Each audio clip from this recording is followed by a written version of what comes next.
ನಮಸ್ಕಾರ. ಪಾಠ್ಯ ಫೈಟ್, ಶ್ರೀಗಳ ಶಾಕ್, ಬ್ರಹ್ಮಾಸ್ತ್ರಕ್ಕೆ ಸರ್ಕಾರ ಶೇಕ್. ಬಸವ, ಅಂಬೇಡ್ಕರ್, ಕುವೆಂಪು ಪಠ್ಯ ಮರು ಸೇರ್ಪಡೆ ರಹಸ್ಯವೇನು? ಕನಕ, ಪುರಂದರು, ಸೂಫಿ ಸಂತರು ಪಠ್ಯದಲ್ಲಿ ಮತ್ತೆ ಸೇರಿದ ಹೇಗೆ ಗೊತ್ತಾ? ಇದೇ ಈ ಹೊತ್ತಿನ ಬಿಗ್ ಸ್ಟೋರಿ, ಯು ಟರ್ನ್ ಪಠ್ಯ ರಹಸ್ಯ. ನಾನು ಚೈತ್ರ ರಾಜ್. ಪಠ್ಯ ಫೈಟ್, ಶ್ರೀಗಳ ಶಾಕ್, ಬ್ರಹ್ಮಾಸ್ತ್ರಕ್ಕೆ ಸರ್ಕಾರ ಶೇಕ್.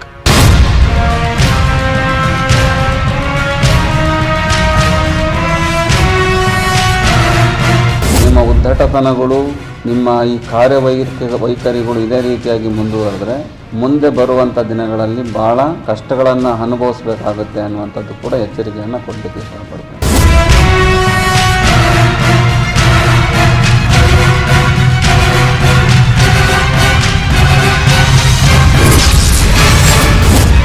ಬಸವ, ಅಂಬೇಡ್ಕರ್, ಕುವೆಂಪು ಪಠ್ಯ ಮರುಸೇರ್ಪಡೆ ರಹಸ್ಯವೇನು? ಮಾನವ ಸಂದೇಶವನ್ನ ಕೊಟ್ಟಿರ್ತಕ್ಕಂಥ ಕುವೆಂಪು ಅವರ ಆ ನಾಡಗೀತೆಯನ್ನೇ ತಿರುಚಿಬಿಟ್ಟಿದ್ದಾರೆ. ಇವರ ಸತ್ಯವಾದಂತಹ ಜೀವನ ಚರಿತ್ರೆಯನ್ನ ಸಮುದಾಯಕ್ಕೆ ಪ್ರಾಮಾಣಿಕವಾಗಿ ತಿಳಿಸುವಂತ ಕೆಲಸವನ್ನ ಮಾಡಬೇಕು ಸರ್ಕಾರ.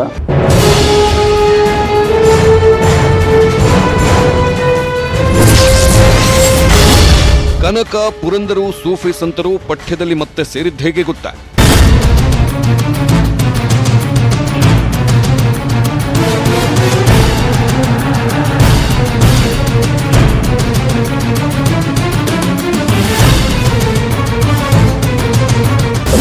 ಈಗಾಗಲೇ 80% ಎಲ್ಲ ಶಾಲೆಗಳು ರೀಚ್ ಆಗಿದೆ, ಎಲ್ಲ ಮಕ್ಕಳಿಗೆ ರೀಚ್ ಆಗಿದೆ.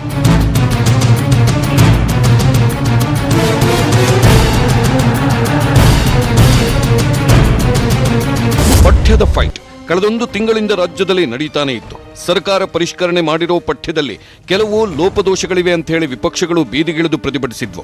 ಅದರಲ್ಲೂ ವಿಪಕ್ಷ ನಾಯಕ ಸಿದ್ದರಾಮಯ್ಯ, ಸಾಹಿತಿ ಬರಗೂರು ರಾಮಚಂದ್ರಪ್ಪ ಪಠ್ಯ ಪರಿಷ್ಕರಣೆಯನ್ನ ವ್ಯಾಪಕವಾಗಿ ಖಂಡಿಸಿದ್ರು. ಆದರೂ ಸರ್ಕಾರ ಎಚ್ಚೆತ್ತುಕೊಂಡಿರಲಿಲ್ಲ. ಆದ್ರೆ ಅದು ಯಾವಾಗ ಅಖಾಡಕ್ಕೆ ಸ್ವಾಮೀಜಿಗಳು ಎಂಟ್ರಿ ಕೊಟ್ರೋ ಆಗ ಸರ್ಕಾರ ಯೂ ಟರ್ನ್ ಹೊಡೆದಿದೆ. ಪಠ್ಯದ ಮರುಪರಿಷ್ಕರಣೆಗೆ 15 ದಿನಗಳ ಗಡುವು ನೀಡಿ ಆದೇಶ ಹೊರಡಿಸಿದೆ.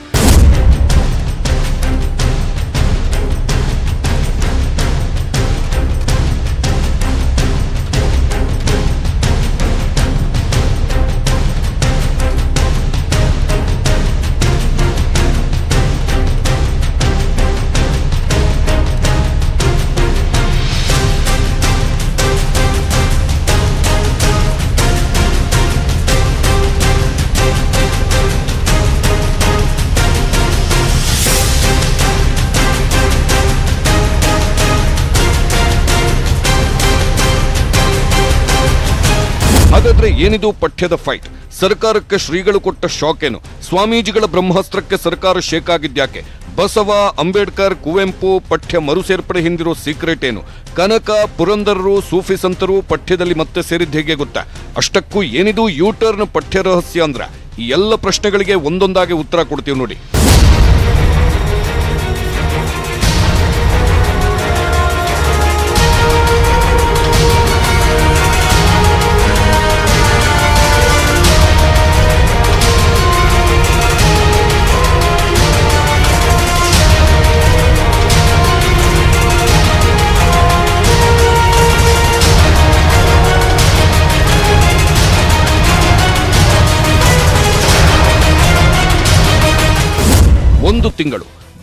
ಒಂದು ತಿಂಗಳಿಗೂ ಹೆಚ್ಚು ಕಾಲ ಪಠ್ಯದ ಫೈಟ್ ರಾಜ್ಯದಲ್ಲಿ ಧಗಧಗಿಸಿತ್ತು. ಈ ನಡುವೆ ಕಾಂಗ್ರೆಸ್ ಮತ್ತು ಜೆಡಿಎಸ್ ನಾಯಕರು ಪಠ್ಯ ಪರಿಷ್ಕರಣೆಯಲ್ಲಿ ಲೋಪದೋಷಗಳಿವೆ, ಅದನ್ನು ಸರಿಪಡಿಸಿ ಅಂತ ಹೇಳಿ ಸರ್ಕಾರಕ್ಕೆ ಪತ್ರಗಳ ಮೇಲೆ ಪತ್ರಗಳನ್ನು ಬರೆದಿದ್ರು. ಅಂಬೇಡ್ಕರ್, ಬಸವಣ್ಣ, ಕನಕದಾಸ ಸೇರಿದಂತೆ ಹಲವು ಮಹಾಪುರುಷರ ಇತಿಹಾಸವನ್ನ ತಿರುಚಬಾರದು ಮತ್ತು ಕೆಲವು ತೆಗೆದುಹಾಕಿರೋ ವಿಷಯಗಳನ್ನು ಮತ್ತೆ ಸೇರಿಸಬೇಕು ಅಂತ ಹೇಳಿ ಮನವಿ ಮಾಡಿಕೊಂಡಿದ್ರು. ಆದರೆ ಸರ್ಕಾರ ಮತ್ತು ಶಿಕ್ಷಣ ಸಚಿವರು ಮಾತ್ರ ಇದ್ಯಾವುದಕ್ಕೂ ಒಪ್ಪಿರಲಿಲ್ಲ. ಆದ್ರೆ ಅದ್ಯಾವಾಗ ಅಖಾಡಕ್ಕೆ ಸ್ವಾಮೀಜಿಗಳು ಎಂಟ್ರಿ ಕೊಟ್ರೋ ಆಗ ಸರ್ಕಾರ ಎಚ್ಚೆತ್ತುಕೊಂಡಿದೆ. ಪಠ್ಯದ ಮರುಪರಿಷ್ಕರಣೆಗೆ ಆದೇಶ ಹೊರಡಿಸಿದೆ. ಹಾಗಾದ್ರೆ ಯಾವೆಲ್ಲ ಪಠ್ಯ ಮರುಪರಿಷ್ಕರಣೆ ಆಗುತ್ತೆ ಗೊತ್ತಾ? ಅದನ್ನ ತೋರಿಸ್ತೀವಿ. ಆದ್ರೆ ಅದಕ್ಕಿಂತ ಮೊದಲು ಪಠ್ಯದ ವಿಚಾರವಾಗಿ ಸರ್ಕಾರಕ್ಕೆ ಎಚ್ಚರಿಕೆ ನೀಡಿದ ಸ್ವಾಮೀಜಿಗಳಾದ್ರೂ ಯಾರ್ಯಾರು ಅನ್ನೋದನ್ನ ತೋರಿಸ್ತೀವಿ ನೋಡಿ.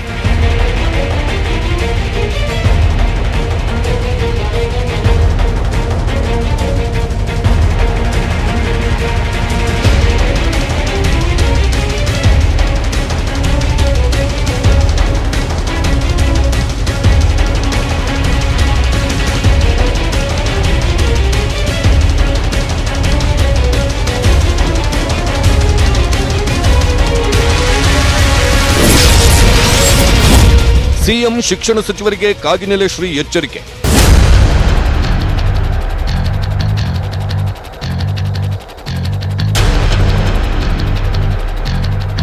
ಮುಂದೆ ಬರುವಂಥ ದಿನಗಳಲ್ಲಿ ಭಾಳ ಕಷ್ಟಗಳನ್ನು ಅನುಭವಿಸಬೇಕಾಗುತ್ತೆ ಅನ್ನುವಂಥದ್ದು ಕೂಡ ಎಚ್ಚರಿಕೆಯನ್ನು ಕೊಡಲಿಕ್ಕೆ ಇಷ್ಟಪಡ್ತೇನೆ. ಶಿಕ್ಷಣ ಪ್ರತಿಯೊಬ್ಬ ಪ್ರಜೆಯ ಹಕ್ಕು. ಆದರೆ ರಾಜ್ಯದಲ್ಲಿ ಪಠ್ಯವನ್ನೇ ತಿರುಚುವ ಕೆಲಸ ಆಗ್ತಿದೆ ಅಂತ ಹೇಳಿ ವಿಪಕ್ಷಗಳು ಆರೋಪಿಸಿದ್ವು. ಜೊತೆಗೆ ಅನಗತ್ಯ ವಿಷಯಗಳನ್ನು ಸೇರಿಸಲಾಗಿದೆ ಅಂತ ಹೇಳಿ ಆಕ್ರೋಶ ಹೊರಹಾಕಿದ್ರು. ಇದರ ನಡುವೆ ಕಳೆದ ಶನಿವಾರ ಮಾಧ್ಯಮಗಳ ಮುಂದೆ ಬಂದಿರೋ ದಾವಣಗೆರೆ ಕನಕಗುರು ಪೀಠದ ನಿರಂಜನಾನಂದಪುರಿ ಶ್ರೀಗಳು ಸರ್ಕಾರಕ್ಕೆ ಎಚ್ಚರಿಕೆಯನ್ನ ಕೊಟ್ಟಿದ್ರು. ಸಿಎಂ ಬೊಮ್ಮಾಯಿ ಮತ್ತು ಶಿಕ್ಷಣ ಸಚಿವ ಬಿಸಿ ನಾಗೇಶ್ ಅವರು ತಮ್ಮ ಉದ್ದಟತನ ಮತ್ತು ಕಾರ್ಯವೈಖರಿಯನ್ನ ಹೀಗೆಯೇ ಮುಂದುವರೆಸಿದ್ರೆ ಮುಂಬರುವ ದಿನಗಳಲ್ಲಿ ಸಮಸ್ಯೆಗಳನ್ನು ಎದುರಿಸಬೇಕಾಗುತ್ತದೆ ಎಂದು ಎಚ್ಚರಿಸಿದ್ರು. ಕರ್ನಾಟಕ ರಾಜ್ಯದಲ್ಲಿ ಪಠ್ಯಕ್ರಮದ ಪುಸ್ತಕದ ಬಗ್ಗೆ ಭಾರಿ ದೊಡ್ಡ ಗೊಂದಲ ಸೃಷ್ಟಿಯಾಗಿದೆ. ಮಾನ್ಯ ಮುಖ್ಯಮಂತ್ರಿಗಳಿಗೆ, ಶಿಕ್ಷಣ ಸಚಿವರಿಗೆ ಈ ಮೂಲಕ ನಾನು ಹೇಳಲಿಕ್ಕೆ ಇಷ್ಟಪಡ್ತೇನೆ, ಆದಂತಹ ಲೋಪದೋಷಗಳನ್ನು ಆದಷ್ಟು ಬೇಗ ಸರಿಪಡಿಸ್ಕೊಳ್ಳಿ ಅನ್ನುವಂಥದ್ದನ್ನು ಹೇಳಲಿಕ್ಕೆ ಇಷ್ಟಪಡ್ತೇನೆ. ನಿಮ್ಮ ಉದ್ದಟತನಗಳು, ನಿಮ್ಮ ಈ ಕಾರ್ಯವೈಖರಿಗಳು ಇದೇ ರೀತಿಯಾಗಿ ಮುಂದುವರೆದ್ರೆ ಮುಂದೆ ಬರುವಂಥ ದಿನಗಳಲ್ಲಿ ಭಾಳ ಕಷ್ಟಗಳನ್ನು ಅನುಭವಿಸಬೇಕಾಗುತ್ತೆ ಅನ್ನುವಂಥದ್ದು ಕೂಡ ಎಚ್ಚರಿಕೆಯನ್ನು ಕೊಡಲಿಕ್ಕೆ ಇಷ್ಟಪಡ್ತೇನೆ.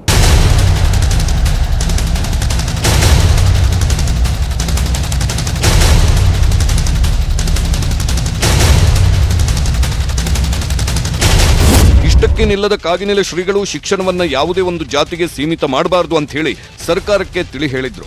ಜೊತೆಗೆ ಕುವೆಂಪು, ಬಸವಣ್ಣ ಮತ್ತು ಕನಕದಾಸರ ಬಗ್ಗೆ ಸಮುದಾಯಗಳಿಗೆ ಪ್ರಾಮಾಣಿಕವಾಗಿ ಹೇಳಬೇಕು. ಅವರನ್ನ ಕುರಿತ ಕೆಲ ಅಂಶಗಳನ್ನು ಮುಚ್ಚಿಟ್ಟರೆ ಮತ್ತು ಈಗಾಗಲೇ ಆಗಿರುವ ಪ್ರಮಾದಗಳನ್ನು ಸರಿಪಡಿಸದಿದ್ದರೆ ಹೋರಾಟಕ್ಕಿಳಿಯಬೇಕಾಗುತ್ತದೆ ಅಂತಲೂ ಶ್ರೀಗಳು ಎಚ್ಚರಿಸಿದ್ದಾರೆ. ಕುವೆಂಪು ಆಗಿರ್ಬೋದು, ಜಗಜ್ಯೋತಿ ಬಸವಣ್ಣನಾಗಿರ್ಬೋದು, ಕನಕದಾಸರಾಗಿರ್ಬೋದು, ಇವರ ಸತ್ಯವಾದಂತಹ ಜೀವನ ಚರಿತ್ರೆಯನ್ನು ಸಮುದಾಯಕ್ಕೆ ಪ್ರಾಮಾಣಿಕವಾಗಿ ತಿಳಿಸುವಂಥ ಕೆಲಸವನ್ನು ಮಾಡಬೇಕು ಸರ್ಕಾರ. ಅದರಲ್ಲಿ ಕೆಲವೊಂದು ಅಂಶಗಳನ್ನು ಮುಚ್ಚಿಟ್ಟು ಇಲ್ಲದ ಸಲ್ಲದಗಳ ಅಂಶಗಳನ್ನು ಜನಗಳಿಗೆ ತೋರಿಸುವಂಥದ್ದು, ಮಕ್ಕಳಿಗೆನ್ನು ಕಲಿಸುವಂಥದ್ದು ಅದು ಅಕ್ಷಮ್ಯ ಅಪರಾಧ ಅನ್ನುವಂತಹ ಮಾತನ್ನು ಕೂಡ ಈ ಸಂದರ್ಭದಲ್ಲಿ ತಿಳಿಸಿ, ನೀವು ಆದಷ್ಟು ಬೇಗ ಇದನ್ನು ಸರಿಪಡಿಸ್ಕೊಳ್ತೀರಾ ಅನ್ನುವಂತಹ ನಂಬಿಕೆ ನನಗಿದೆ ಅಂತ ತಿಳ್ಕೊಂಡಿದ್ದೀನಿ. ಹಾಗಾಗಿ ಸರಿಪಡಿಸ್ಕೊಳ್ಳಿಲ್ಲ ಅಂತಂದರೆ ನಾವು ಕೂಡ ಎಲ್ಲರ ಜೊತೆಗೂ ಸೇರಿ ಹೋರಾಟಕ್ಕೆ ಇಳಿಬೇಕಾಗುತ್ತೆ ಅನ್ನುವಂಥದ್ದನ್ನು ಈ ಮೂಲಕ ನಾನು ಎಚ್ಚರಿಕೆಯನ್ನು ಕೊಡ್ತೇನೆ. ಹೀಗೆ ಕಾಗಿನೆಲೆ ಶ್ರೀಗಳು ಎಚ್ಚರಿಕೆ ನೀಡಿದ್ದಷ್ಟೇ ಅಲ್ಲ, ಸಿಎಂ ಬೊಮ್ಮಾಯಿ ಅವರನ್ನ ಭೇಟಿಯಾಗಿ ಈ ಕುರಿತು ಮನವಿ ಪತ್ರವನ್ನ ಸಲ್ಲಿಸಿ ಬಂದಿದ್ರು. ಇದರಿಂದ ಎಚ್ಚೆತ್ತ ಸರ್ಕಾರ 15 ದಿನದೊಳಗೆ ಪಠ್ಯ ಮರುಪರಿಷ್ಕರಣೆಗೆ ಸೂಚಿಸಿದೆ.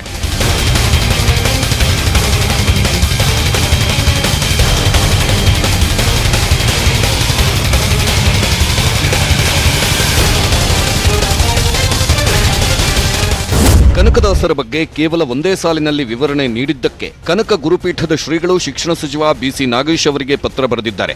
9ನೇ ತರಗತಿಯ ಸಮಾಜ ವಿಜ್ಞಾನ ಪಠ್ಯದಲ್ಲಿ ಕನಕದಾಸರ ಪರಿಚಯವಿದೆ. ಭಕ್ತಿಪಂಥ ಪಠ್ಯದಲ್ಲಿ ಕೇವಲ ಒಂದೇ ಒಂದು ಸಾಲಿನಲ್ಲಿ ಕನಕದಾಸರ ಬಗ್ಗೆ ತಿಳಿಸಲಾಗಿದೆ.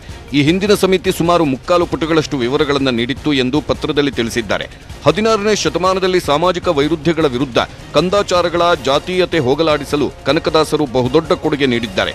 ಕೀರ್ತನೆಗಳ ಮೂಲಕ ದಾಸ ಸಾಹಿತ್ಯವನ್ನು ಶ್ರೀಮಂತಗೊಳಿಸಿದವರು ಕನಕದಾಸರು. ಅವರ ಬಗ್ಗೆಯೇ ಮಾಹಿತಿ ಇಲ್ಲದಿರುವುದು ಎಷ್ಟು ಸರಿ ಎಂದು ಪತ್ರದಲ್ಲಿ ಉಲ್ಲೇಖಿಸಿದ್ದಾರೆ.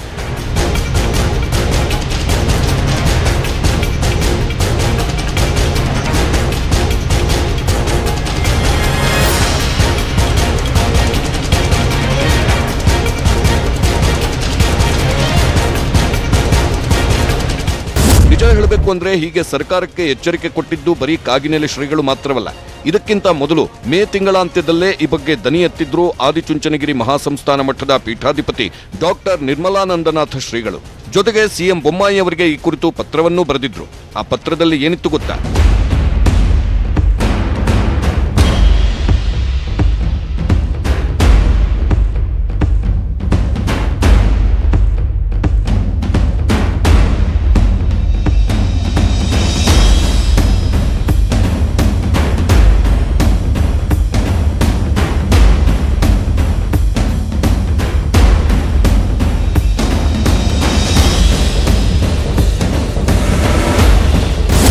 ಪಠ್ಯ ಪರಿಶೀಲನಾ ಸಮಿತಿ ಅಧ್ಯಕ್ಷ ರೋಹಿತ್ ಚಕ್ರತೀರ್ಥ ಅವರು ಕುವೆಂಪು ಮತ್ತು ನಾಡಗೀತೆಗೆ ಅವಮಾನಿಸಿದ್ದಾರೆ ಅನ್ನೋ ಆರೋಪ ಕೇಳಿಬಂದಿತ್ತು. ಹೀಗಾಗಿ ಈ ಕುರಿತು ಸಿಎಂಗೆ ಪತ್ರ ಬರೆದಿದ್ದ ನಿರ್ಮಲಾನಂದನಾಥ ಶ್ರೀಗಳು ನಾಡಗೀತೆಯನ್ನ ಅವಮಾನಿಸುವುದೆಂದ್ರೆ ರಾಷ್ಟ್ರಗೀತೆಯನ್ನ ಅವಮಾನಿಸಿದಂತೆ, ರಾಷ್ಟ್ರಕವಿ ಕುವೆಂಪು ಅವರನ್ನ ಅಸಂಸದೀಯ ಭಾಷೆಯಲ್ಲಿ ನಿಂದಿಸಿ ಲೇಖನ ಬರೆದಿರೋ ಮತ್ತು ನಾಡಗೀತೆಯನ್ನ ತಿರುಚಿ ಬರೆದಿರುವವರ ವಿರುದ್ಧ ಸೈಬರ್ ಕ್ರೈಂನಡಿ ಕಾನೂನು ಕ್ರಮ ಜರುಗಿಸುವಂತೆ ಸರ್ಕಾರಕ್ಕೆ ಆದಿಚುಂಚನಗಿರಿ ಮಠದ ಪೀಠಾಧ್ಯಕ್ಷ ಡಾಕ್ಟರ್ ನಿರ್ಮಲಾನಂದನಾಥ ಸ್ವಾಮೀಜಿ ಸಲಹೆ ನೀಡಿದ್ರು. ಇದರ ಬೆನ್ನಲ್ಲೇ ಪಠ್ಯಪುಸ್ತಕಗಳಲ್ಲಿನ ಟಿಪ್ಪು ಚರಿತ್ರೆ, ರಾಷ್ಟ್ರಕವಿ ಕುವೆಂಪು ಬಗೆಗಿನ ಪಠ್ಯ ಹೊಸ ಚರ್ಚೆ ಹುಟ್ಟುಹಾಕಿತ್ತು. ಜೊತೆಗೆ ಸಿಲೆಬಸ್ ಸಮರಕ್ಕೆ ಮತ್ತೆ ಮುನ್ನುಡಿ ಬರೆದಿತ್ತು. ಅದರಲ್ಲೂ ರಾಷ್ಟ್ರಕವಿ ಕುವೆಂಪು ರಚಿಸಿರೋ ನಾಡಗೀತೆಯನ್ನ ಸಾಮಾಜಿಕ ಜಾಲತಾಣದಲ್ಲಿ ಅವಹೇಳನ ಮಾಡಿರೋದು ರಾಜ್ಯಕ್ಕೆ ಮಾಡಿರೋ ಅಪಮಾನ. ಸರ್ಕಾರ ಕೂಡಲೇ ಪಠ್ಯ ಪರಿಶೀಲನಾ ಸಮಿತಿ ಅಧ್ಯಕ್ಷ ರೋಹಿತ್ ಚಕ್ರತೀರ್ಥ ವಿರುದ್ಧ ಕ್ರಮ ಕೈಗೊಳ್ಳಬೇಕೆಂದು ರಾಜ್ಯ ಒಕ್ಕಲಿಗ ಸಂಘ ಒತ್ತಾಯಿಸಿತ್ತು. ಜೊತೆಗೆ ರೋಹಿತ್ ಚಕ್ರತೀರ್ಥ ಅವರನ್ನ ಪಠ್ಯ ಪರಿಶೀಲನಾ ಸಮಿತಿ ಅಧ್ಯಕ್ಷ ಸ್ಥಾನದಿಂದ ವಜಾ ಮಾಡಬೇಕು. ಸರ್ಕಾರ ಒಂದು ವೇಳೆ ಕ್ರಮ ಕೈಗೊಳ್ಳಲು ವಿಫಲವಾದರೆ ಮುಂಬರುವ ದಿನಗಳಲ್ಲಿ ಬೀದಿಗಿಳಿದು ಉಗ್ರ ಹೋರಾಟ ನಡೆಸುವುದಾಗಿ ಎಚ್ಚರಿಕೆ ನೀಡಿದ್ರು. ಇತ್ತ ವಿಪಕ್ಷ ನಾಯಕ ಸಿದ್ದರಾಮಯ್ಯ ಕೂಡ ಈ ಬಗ್ಗೆ ತಮ್ಮ ಭಾಷಣದಲ್ಲೂ ಆಕ್ರೋಶ ವ್ಯಕ್ತಪಡಿಸಿದ್ರು. ಕುವೆಂಪು ಇಂಥ ಒಂದು ನಾಡಗೀತೆ ಬರೆದು ವಿಶ್ವಮಾನವ ಸಂದೇಶವನ್ನ ಕೊಟ್ಟಿರ್ತಕ್ಕಂಥ ಕುವೆಂಪು ಅವರ ಆ ನಾಡಗೀತೆಯನ್ನೇ ತಿರುಚಿಬಿಟ್ಟಿದ್ದಾರೆ. ಇದನ್ನೆಲ್ಲ ಒಪ್ಕೊಳ್ಳಕ್ ತಯಾರಾಗಿದ್ದೀರಾ ನೀವು? ಬಸವಣ್ಣವರ ಚರಿತ್ರೆಯನ್ನೇ ತಿರುಚಿಬಿಟ್ಟಿದಾರಲ್ಲಯ್ಯ. ನಿಮಗೇನು ಕೋಪ ಬರಲ್ವಾ ಈ ಭಾಗದವರಿಗೆ? ಪಠ್ಯದಲ್ಲಿ ಬಸವಣ್ಣನ ಕೆಲ ಅಂಶಗಳಿಗೆ ಕತ್ತರಿ. ಪಂಡಿತಾರಾಧ್ಯ ಶ್ರೀಗಳಿಂದಲೂ ಸಿಎಂಗೆ ಪತ್ರ. 9ನೇ ತರಗತಿ ಸಮಾಜ ವಿಜ್ಞಾನ ಪಠ್ಯಪುಸ್ತಕ ಭಾಗ 1ರಲ್ಲಿ ಬಸವಣ್ಣನವರ ಪಾಠದಲ್ಲಿ ಕೆಲ ಅಂಶ ತೆಗೆದುಹಾಕಲಾಗಿದೆ ಅನ್ನೋ ಆರೋಪವಿದೆ. ಇದರಿಂದ ಚಿತ್ರದುರ್ಗ ಜಿಲ್ಲೆ ಹೊಸದುರ್ಗ ತಾಲೂಕಿನ ಸಾಣೇಹಳ್ಳಿ ತೆರಳುಬಾಳು ಶಾಖಾ ಮಠದ ಸಾಣೇಹಳ್ಳಿಯ ಪಂಡಿತಾರಾಧ್ಯ ಶ್ರೀಗಳು ಜೂನ್ 1ರಂದೇ ಅಸಮಾಧಾನ ವ್ಯಕ್ತಪಡಿಸಿದ್ರು. ಅಲ್ಲದೆ ಈ ಕುರಿತಂತೆ ಸಿಎಂ ಬೊಮ್ಮಾಯಿ ಅವರಿಗೆ ಪಂಡಿತಾರಾಧ್ಯ ಶ್ರೀಗಳು ಪತ್ರ ಬರೆದು ಪಠ್ಯಪುಸ್ತಕವನ್ನ ತಡೆಹಿಡಿದು ಸರಿಪಡಿಸುವಂತೆ ಆಗ್ರಹಿಸಿದ್ರು. ವೈದಿಕ ಮೂಲ ಧರ್ಮದಲ್ಲಿ ಬೇರೂರಿದ್ದ ಅಸಂಖ್ಯ ಧಾರ್ಮಿಕ ಆಚರಣಾ ವಿಧಿವಿಧಾನಗಳನ್ನು ಬದಿಗೊತ್ತಿ ಮಾನವೀಯ ಮೌಲ್ಯ ಆಧಾರಿತ ಸರಳ ವೀರಶೈವ ಸಿದ್ಧಾಂತವನ್ನ ಬಸವೇಶ್ವರರು ಮತ್ತು ಅವರ ಅನುಯಾಯಿಗಳಾದ ಶರಣರು ಪ್ರಚಾರಪಡಿಸಿದ್ರು. ಜಾತಿ ವ್ಯವಸ್ಥೆಯ ಕಡು ವಿರೋಧಿಯಾಗಿದ್ದ ಬಸವೇಶ್ವರರು ತಮ್ಮ ಉಪನಯನದ ಯಜ್ಞೋಪವೀತವನ್ನ ಕಿತ್ತೆಸೆದು ಕೂಡಲ ಸಂಗಮಕ್ಕೆ ನಡೆದ್ರು. ಉನ್ನತಾಧಿಕಾರದಲ್ಲಿದ್ದರೂ ಹಣ, ಅಧಿಕಾರ, ಅಧಿಪತ್ಯ ಇವ್ಯಾವುದರಿಂದಲೂ ಇವರು ವಿಚಲಿತರಾಗಲಿಲ್ಲ. ತಮ್ಮಿಡೀ ಜೀವನವನ್ನ ಸಮಾಜ ಮತ್ತು ಧರ್ಮದಲ್ಲಿನ ಅನಿಷ್ಟ ಪದ್ಧತಿಗಳನ್ನು ತೊಡೆದು ಹಾಕಲು ಮುಡುಪಾಗಿಟ್ಟಿದ್ರು. ಇಂಥ ಬಸವಣ್ಣನವರ ಬಗೆಗಿನ ಪಾಠಕ್ಕೆ ಕತ್ತರಿ ಹಾಕಲಾಗಿದೆ ಅನ್ನೋ ಆರೋಪವಿದೆ. ಹೀಗಾಗಿ ಮುಖ್ಯಮಂತ್ರಿಗಳು ಸರಿಪಡಿಸಬೇಕು ಅಂತ ಹೇಳಿ ಪಂಡಿತಾರಾಧ್ಯ ಶ್ರೀಗಳು ಸಿಎಂಗೆ ಪತ್ರ ಬರೆದಿದ್ರು.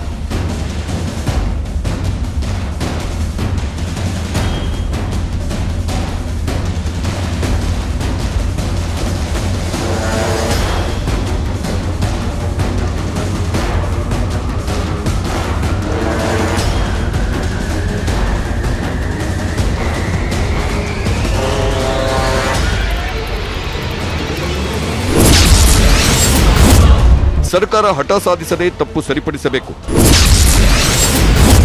ನಂಜಾವಧೂತ ಸ್ವಾಮೀಜಿ ಆಗ್ರಹ. ಕಳೆದ ಜೂನ್ 18ರಂದು ಪಠ್ಯ ಪರಿಷ್ಕರಣೆ ವಿರುದ್ಧ ಬೆಂಗಳೂರಿನ ಫ್ರೀಡಂ ಪಾರ್ಕ್ನಲ್ಲಿ ಪ್ರತಿಭಟನೆ ನಡೆದಿತ್ತು. ಆ ಪ್ರತಿಭಟನೆಯಲ್ಲಿ ಜೆಡಿಎಸ್ ವರಿಷ್ಠ ಎಚ್.ಡಿ. ದೇವೇಗೌಡರ ಜೊತೆಗೆ ನಂಜಾವಧೂತ ಸ್ವಾಮೀಜಿ ಕೂಡ ಭಾಗವಹಿಸಿದ್ರು. ಈ ವೇಳೆ ಮಾತನಾಡಿದ ಸ್ವಾಮೀಜಿ ಸರ್ಕಾರದ ವಿರುದ್ಧ ಕಿಡಿಕಾರಿದ್ರು. ನಿಮ್ಮ ಅಭಿಪ್ರಾಯಗಳನ್ನು ಮಕ್ಕಳ ಮನಸ್ಸಿಗೆ ಹೇರಬಾರದು.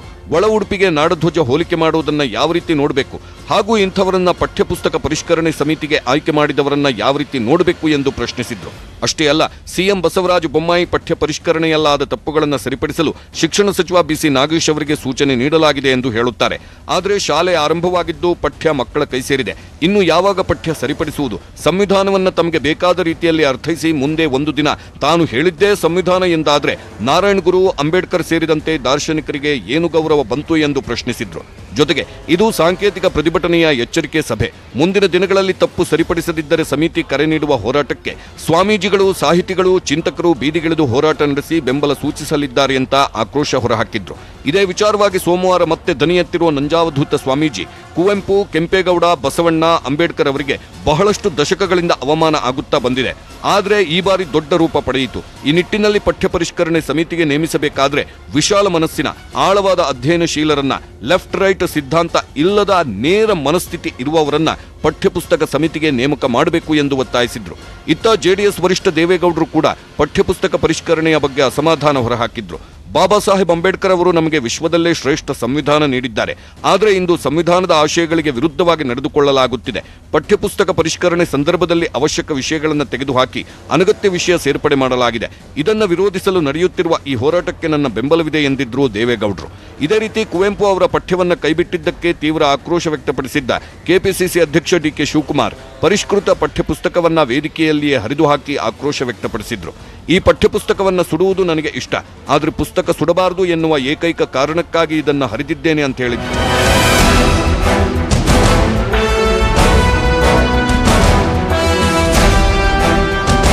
ಹೀಗೆ ಒಂದಲ್ಲ ಎರಡಲ್ಲ ಪಠ್ಯಪುಸ್ತಕ ಪರಿಷ್ಕರಣೆಗೆ ರಾಜ್ಯದ ಉದ್ದಗಲಕ್ಕೂ ವ್ಯಾಪಕ ಟೀಕೆ ಆಕ್ರೋಶ ಕೇಳಿಬಂದ ಬೆನ್ನಲ್ಲೇ ಇದೀಗ ಸರ್ಕಾರ ಎಚ್ಚೆತ್ತುಕೊಂಡಿದೆ. ಪರಿಷ್ಕರಣೆಯಾದ ಪಠ್ಯವನ್ನ ಮರುಪರಿಷ್ಕರಣೆ ಮಾಡಲ್ಲ ಅಂತಿದ್ದ ಸರ್ಕಾರ ಈಗ ಉಲ್ಟಾ ಹೊಡೆದಿದೆ. 1ರಿಂದ 10ನೇ ತರಗತಿಯ ಕನ್ನಡ ಪಠ್ಯ, 6ರಿಂದ 10ನೇ ತರಗತಿಯ ಸಮಾಜ ವಿಜ್ಞಾನ ಪಠ್ಯ ಪರಿಷ್ಕರಣೆ ಮಾಡಲು ಆದೇಶಿಸಿದೆ. ಇನ್ನು ಸಂವಿಧಾನ ಶಿಲ್ಪಿ ಎಂಬ ಪದವನ್ನ ಪಠ್ಯದಲ್ಲಿ ಮತ್ತೆ ಸೇರಿಸುವಂತೆ ಸೂಚಿಸಿದೆ. ಈ ಹಿಂದಿನ ಸಮಿತಿ ಮಾಡಿದ್ದ ತಪ್ಪುಗಳನ್ನು ಸರಿಪಡಿಸಲು ಮತ್ತೊಂದು ಸಮಿತಿ ರಚಿಸಿದ್ದು 15 ದಿನಗಳಲ್ಲಿ ವರದಿ ನೀಡುವಂತೆ ಸಮಿತಿ ಸೂಚನೆ ನೀಡಿದೆ.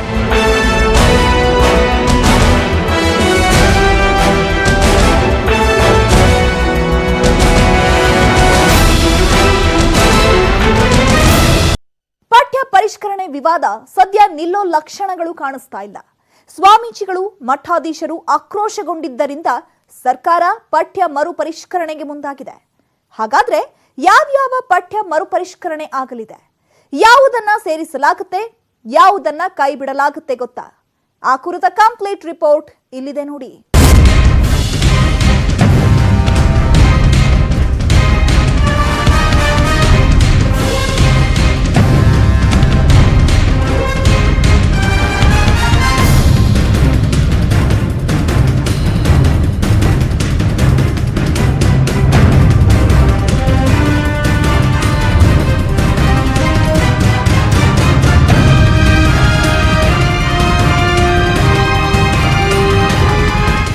ಪರಿಷ್ಕರಣೆ ವಿಚಾರವಾಗಿ ವಿವಾದ ಭುಗಿಲೆದ್ದ ಕಾರಣದಿಂದಾಗಿ ಕೆಲವು ಮಾರ್ಪಾಡುಗಳನ್ನು ಮಾಡಲಾಗಿದೆ. ಕೆಲ ವಿಷಯಗಳನ್ನು ಕೈಬಿಟ್ಟು ಮತ್ತೆ ಕೆಲ ವಿಷಯಗಳನ್ನು ಸೇರಿಸೋದಾಗಿ ಸಿಎಂ ಬೊಮ್ಮಾಯಿ ಹೇಳಿದ್ದಾರೆ.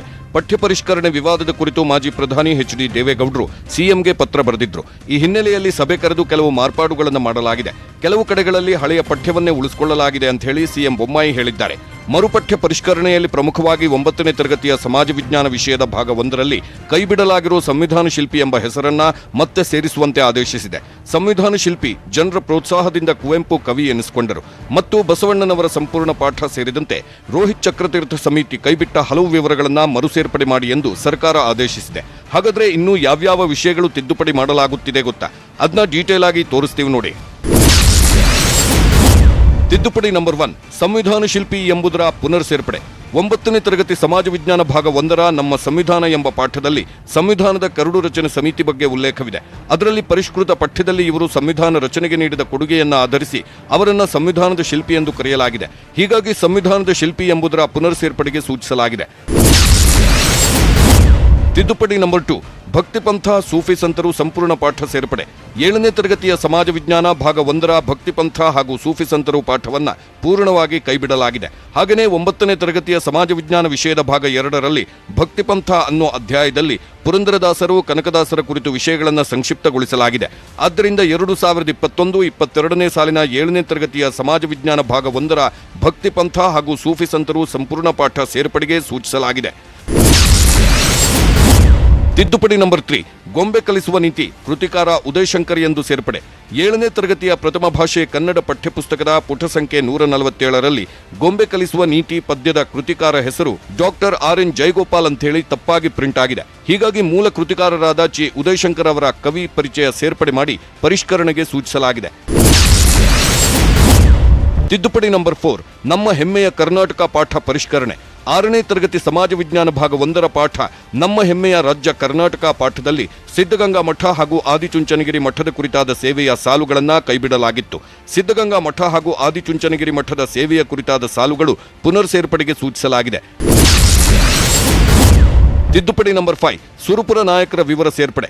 ಹೌದು ವೀಕ್ಷಕರೇ, 7ನೇ ತರಗತಿಯ ಸಮಾಜ ವಿಜ್ಞಾನ ಭಾಗ 1ರ ಮೈಸೂರು ಮತ್ತು ಇತರ ಸಂಸ್ಥಾನಗಳು ಎಂಬ ಪಾಠದಲ್ಲಿದ್ದ ಸುರಪುರ ನಾಯಕರ ಕುರಿತಾದ ವಿವರಗಳ ಸೇರ್ಪಡೆಗೂ ಸೂಚಿಸಲಾಗಿದೆ. ತಿದ್ದುಪಡಿ ನಂಬರ್ 6, ಬಸವಣ್ಣನವರ ವಿಷಯಾಂಶ ಪುನರ್ ಪರಿಷ್ಕರಣೆ. ಪರಿವರ್ತಕರು ಎಂಬ ಅಧ್ಯಾಯದಲ್ಲಿ ಬಸವಣ್ಣನವರ ಕುರಿತಾದ ವಿಷಯಾಂಶ ಕುರಿತು ಪುನರ್ ಪರಿಷ್ಕರಣೆಗೆ ಸೂಚಿಸಲಾಗಿದೆ. ತಿದ್ದುಪಡಿ ನಂಬರ್ 7 ಕುವೆಂಪು ಅವರ ಭಾವಚಿತ್ರ ಅಳವಡಿಕೆ.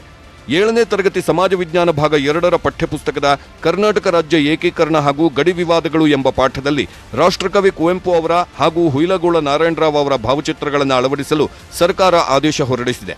ಹೀಗೆ ಪರಿಷ್ಕರಿಸಲಾದ ಪಠ್ಯದ ಮಾರ್ಪಾಡಿಗೆ ಸರ್ಕಾರ ಸೂಚಿಸಿದೆ. ಈ ನಡುವೆ ಪಠ್ಯಪುಸ್ತಕದಲ್ಲಿ ಕನಕದಾಸರ ಜೀವನ ಚರಿತ್ರೆ ಕಡೆಗಣನೆ ವಿಚಾರಕ್ಕೆ ಸಂಬಂಧಿಸಿದಂತೆ ಕಾಗಿನೆಲೆ ಗುರುಪೀಠದ ನಿರಂಜನಾನಂದಪುರಿ ಶ್ರೀಗಳಿಂದ ಸಿಎಂ ಬೊಮ್ಮಾಯಿ ಅವರನ್ನ ಭೇಟಿಯಾಗಿ ಮನವಿ ಸಲ್ಲಿಸಿದ್ದಾರೆ.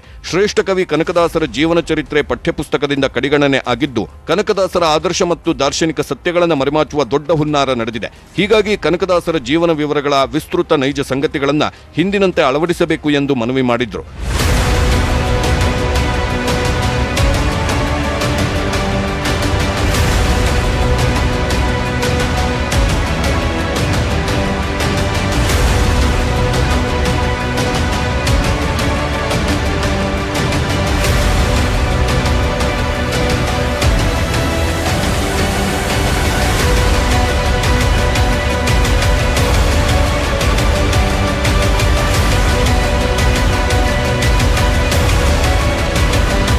ಅದೇನೇ ಇರಲಿ, ಪಠ್ಯ ಪರಿಷ್ಕರಣೆಯನ್ನ ಮಾರ್ಪಾಡು ಮಾಡಲ್ಲ ಅಂತಿದ್ದ ಸರ್ಕಾರ ವಿಪಕ್ಷಗಳು, ಚಿಂತಕರು ಹಾಗೂ ಸ್ವಾಮೀಜಿಗಳ ಆಕ್ರೋಶದಿಂದ ಯೂಟರ್ನ್ ಹೊಡೆದಿದೆ. ಆದರೆ ಮರು ಪರಿಷ್ಕರಣೆಯ ನಂತರವಾದರೂ ಈ ಪಠ್ಯದ ಗೊಂದಲ ನಿವಾರಣೆಯಾಗುತ್ತಾ ಅನ್ನೋದನ್ನ ಕಾದು ನೋಡಬೇಕಾಗಿದೆ. ಇದಾಗಿತ್ತು ಈ ಹೊತ್ತಿನ ಬಿಗ್ ಸ್ಟೋರಿ. ನೋಡ್ತಾ ಇರಿ News 18 ಕನ್ನಡ. ಜಾಲ ನಮ್ಮದು, ಬಲ ನಿಮ್ಮದು.